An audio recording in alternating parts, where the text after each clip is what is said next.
പ്രിയപ്പെട്ട കനാനായ സഹോദരങ്ങളെ, 2024 ഓഗസ്റ്റ് 10 കോട്ടയത്ത് നടത്തിയ പത്രസമ്മേളനത്തിൽ DKCC പുറത്തുവിട്ട ഒരു പത്രക്കുറിപ്പ് കാണുവാനായിട്ടിടയായി.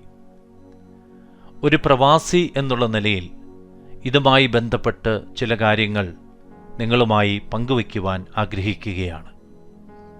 എൻ്റെ പേര് അനിൽ ലൂക്കോസ്. ഞാൻ കഴിഞ്ഞ 22 വർഷമായി UK-യിൽ താമസിക്കുന്ന ഒരു ക്നാനായ കത്തോലിക്ക വിശ്വാസിയാണ്. ഈ പത്രക്കുറിപ്പിൻ്റെ ആദ്യ ഭാഗത്ത് ഇപ്രകാരമാണ് പറഞ്ഞിരിക്കുന്നത്: 1911 കോട്ടയം വികാരിയാത്തിൻ്റെ സ്ഥാപക ബുള പ്രകാരം ക്നാനായ കത്തോലിക്കർ ലോകത്ത് എവിടെ താമസിച്ചാലും അവർ കോട്ടയം അതിരൂപത അംഗങ്ങൾ ആണെന്ന് ഈ ഉത്തരവിൽ ബഹുമാനപ്പെട്ട കോടതി വിധിയെഴുതി. ആയതിനാൽ തൊഴിൽ തേടി വിദേശത്ത് പോകുന്ന ക്നാനായ കത്തോലിക്കർ രേഖാമൂലം ആവശ്യപ്പെട്ടാൽ മാത്രമേ അവരുടെ കോട്ടയം അതിരൂപത അംഗത്വം റദ്ദു ചെയ്യാൻ പാടുള്ളൂ എന്നാണ് കോടതി വിധി. ഇത് തന്നെയല്ലേ കോട്ടയം അതിരൂപതയും അഭിവന്ദ്യ മൂലക്കാട്ട് പിതാവും എക്കാലവും പറയുന്നത്? ക്നാനായ കത്തോലിക്ക വിശ്വാസികൾ ലോകത്തെവിടെയായാലും കോട്ടയം അതിരൂപതയുടെ മക്കളാണെന്നും അവർക്ക് അവരുടെ മാതൃ ഇടവകയുടെ അംഗത്വം ഒരിക്കലും നഷ്ടപ്പെടുകയില്ല എന്നുമല്ലേ അഭിവന്ദ്യ മൂലക്കാട്ട് പിതാവ് പറഞ്ഞിരിക്കുന്നത്?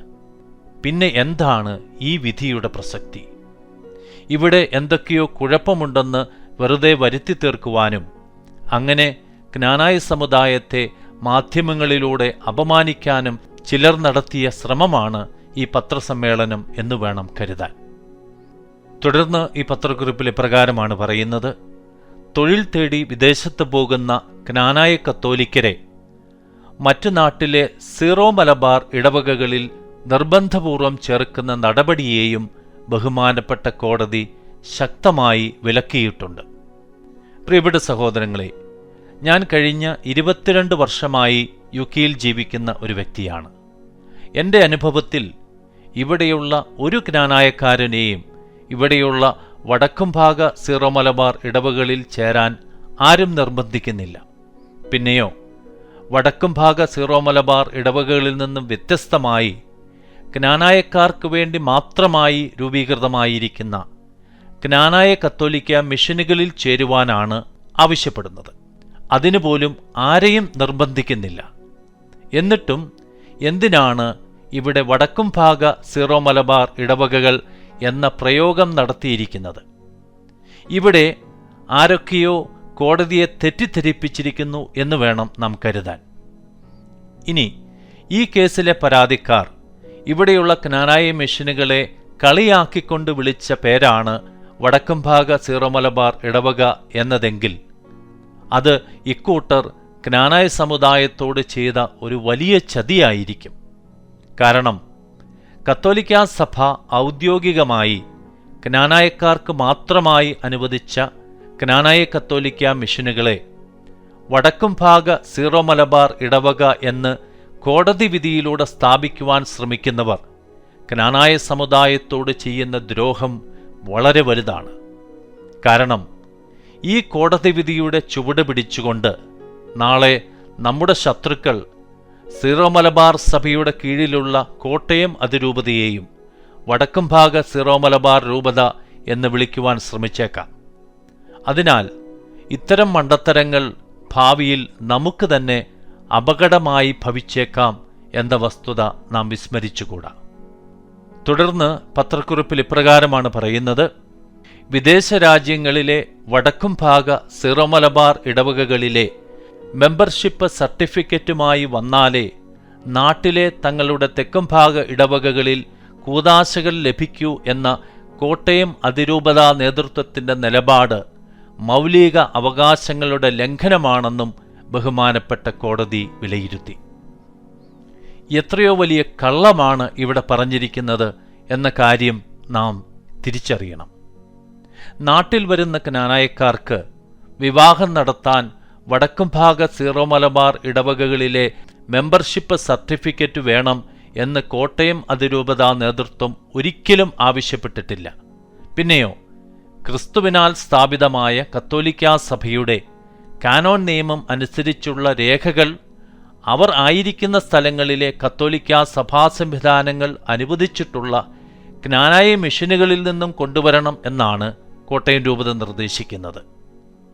വിവാഹം എന്ന കൂദാശ സാധുവായി പരികർമ്മം ചെയ്യുന്നതിന് ഇത്തരം രേഖകൾ ആവശ്യമാണ് എന്നതാണ് ആഗോള കത്തോലിക്കാ സഭയുടെ നിയമം. ഇനി അതിന് സാധിക്കാത്തവർക്ക് നാട്ടിൽ വന്ന് കോട്ടയം അതിരൂപതയുമായി ബന്ധപ്പെട്ടാൽ വിവാഹം നടത്താൻ എല്ലാ സൗകര്യങ്ങളും ചെയ്തു കൊടുക്കുന്നുമുണ്ട്. അങ്ങനെയാണ് ഇപ്പോൾ പ്രവാസികളുടെ എല്ലാ വിവാഹങ്ങളും നാട്ടിൽ നടക്കുന്നത്. കോട്ടയം അതിരൂപത വിദേശ രാജ്യങ്ങളിലെ തങ്ങളുടെ മക്കളെ ഒരു അമ്മയെപ്പോലെ ചേർത്ത് പിടിക്കുകയും വഴി നടത്തുകയും ചെയ്യുന്നു എന്ന യാഥാർത്ഥ്യം ഒരു വിശ്വാസി എന്ന നിലയിൽ എന്നെപ്പോലെ അനേകായിരങ്ങൾ അനുഭവിച്ചറിഞ്ഞിട്ടുള്ള ഒരു യാഥാർത്ഥ്യമാണ്. എന്നിട്ടും ചില വ്യക്തികളും സംഘടനകളും ഇത്തരം തെറ്റിദ്ധരിപ്പിക്കലുകളിലൂടെ ക്നാനായ സമുദായത്തിൽ ഭിന്നത വിതയ്ക്കുവാൻ ശ്രമിക്കുകയാണ് എന്ന യാഥാർത്ഥ്യം നാം തിരിച്ചറിയണം.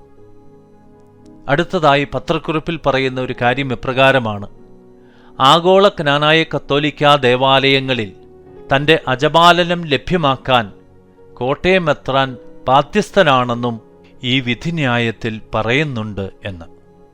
പ്രിയപ്പെട്ട സഹോദരങ്ങളെ, കോട്ടയം അതിരൂപതാ മെത്രാന്റെ അജപാലന അധികാരം ലോകം മുഴുവൻ വ്യാപിപ്പിക്കുന്നതിനു വേണ്ടിയാണ് കോട്ടയം അതിരൂപത എക്കാലവും ശ്രമിച്ചുകൊണ്ടിരിക്കുന്നത് എന്ന കാര്യം എല്ലാ ക്നാനായക്കാർക്കും അറിവുള്ളതാണ്. പത്രക്കുറിപ്പിൽ വീണ്ടും പറയുന്നു: പ്രവാസി ക്നാനായ കത്തോലിക്കരുടെ താൽപ്പര്യങ്ങൾക്ക് വിരുദ്ധമായ പ്രവർത്തനങ്ങളിൽ നിന്നും കേരളത്തിലെ കോട്ടയം അതിരൂപത സംഘടനയായ KCCയെയും ബഹുമാനപ്പെട്ട കോടതി വിലക്കിയിട്ടുണ്ട്. ഈ പ്രസ്താവന രാജ്യത്തെ നിയമസംവിധാനത്തെ പൊതുസമൂഹത്തിന് മുൻപിൽ തെറ്റിദ്ധരിപ്പിക്കാനുള്ള ഒരു ശ്രമമായി നാം കാണേണ്ടിയിരിക്കുന്നു. കാരണം ഒരു സംഘടനയെ ഒരു കോടതി വിലക്കുന്നത് ഏതെങ്കിലും തരത്തിലുള്ള നിയമലംഘനം നടത്തുന്നതിൽ നിന്നുമാണ്, അല്ലാതെ ചിലരുടെ താൽപ്പര്യങ്ങൾക്ക് വിരുദ്ധമായിട്ടല്ല. ഇവിടെ പ്രവാസി ക്നാനായ കത്തോലിക്കർ എന്ന് വിശേഷിപ്പിച്ചിരിക്കുന്നത് ആരെയാണ്? ഈ കേസിന് പിന്നിൽ പ്രവർത്തിച്ച ക്നാനായക്കാരുടെ ഇടയിൽ ഭിന്നത വിതയ്ക്കുന്ന ഏതാനും ചില വ്യക്തികളോ സംഘടനാ നേതാക്കളോ അല്ല പ്രവാസി ക്നാനായ കത്തോലിക്കർ എന്ന് പൊതുവായി അറിയപ്പെടുന്നത് എന്ന യാഥാർത്ഥ്യം നാം മനസ്സിലാക്കണം. കേരളത്തിൽ നിന്നും വിദേശ രാജ്യങ്ങളിലേക്ക് കുടിയേറിയ ക്നാനായക്കാരിൽ 99% പേരും സഭയും സമുദായവും ഒന്നിച്ചു പോകണം എന്നും സമാധാനത്തിൽ ജീവിക്കുന്ന അന്തരീക്ഷം സൃഷ്ടിച്ചുകൊണ്ട് കത്തോലിക്കാ സഭയോട് ചേർന്ന് വിശ്വാസ ജീവിതവും ക്നാനായ പാരമ്പര്യവും സംരക്ഷിക്കണം എന്നും ആഗ്രഹിക്കുന്നവരാണ്.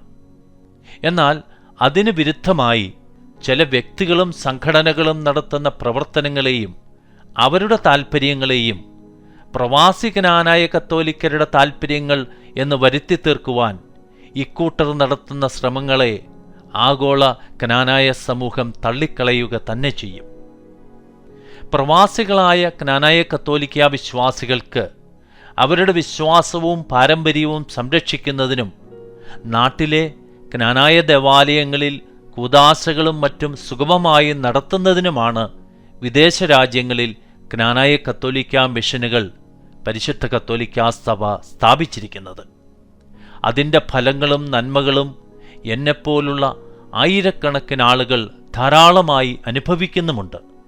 എന്നാൽ അതിൽ നിന്നും വിശ്വാസികളെ തടയുകയും കത്തോലിക്കാ സംഘടന എന്ന പേരിൽ അറിയപ്പെട്ടുകൊണ്ട് തികച്ചും കത്തോലിക്കാ വിരുദ്ധമായ പ്രവർത്തനങ്ങൾ നടത്തുകയും ചെയ്യുന്ന സംഘടനയുമൊക്കെയാണ് ഇത്തരം കേസുകളിൽ കക്ഷി ചേർന്നുകൊണ്ട് കോടതികളെ തെറ്റിദ്ധരിപ്പിക്കുകയും ക്നാനായക്കാരുടെ ഇടയിൽ ഭിന്നത വിതയ്ക്കുകയും ചെയ്യുന്നത് എന്ന യാഥാർത്ഥ്യം ബഹുമാനപ്പെട്ട കോടതികൾ തിരിച്ചറിയണം.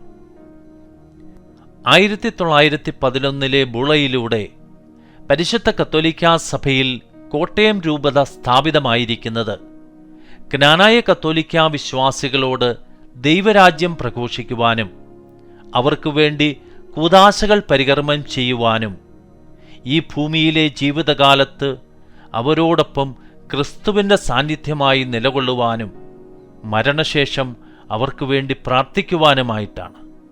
എന്നാൽ അതിനുവേണ്ടി ചെലവഴിക്കേണ്ട നമ്മുടെ രൂപതയുടെ വിലപ്പെട്ട സമയം മുഴുവൻ ഇന്ന് നമ്മുടെ ഇടയിലെ ചില സഭാവിരുദ്ധർ നൽകുന്ന കോടതി കേസുകളുടെ പുറകെ പോയി സമയം നഷ്ടപ്പെടുത്തുകയാണ് എന്ന യാഥാർത്ഥ്യം നാം തിരിച്ചറിയണം.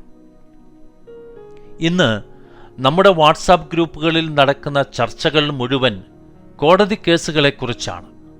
ഇവിടെ വിശ്വാസ ജീവിതത്തിൽ നിന്നും അകന്നു പോകുന്ന നമ്മുടെ പുതിയ തലമുറയെ നാം കാണുന്നില്ല. പ്രതിസന്ധികളിലൂടെ കടന്നുപോകുന്ന വ്യക്തികളെയും കുടുംബങ്ങളെയും നാം കാണുന്നില്ല. തകർന്നു പോകുന്ന കുടുംബങ്ങളെ നാം കാണുന്നില്ല. നമ്മുടെയെല്ലാം പ്രശ്നം കോടതി കേസുകളും കോടതി വിധികളുമൊക്കെയാണ്. നമ്മൾ കത്തോലിക്കാ വിശ്വാസത്തിൽ നിന്നും എത്രയോ അകന്നു പോയിരിക്കുന്നു എന്ന സത്യം നാം തിരിച്ചറിയുന്നില്ല.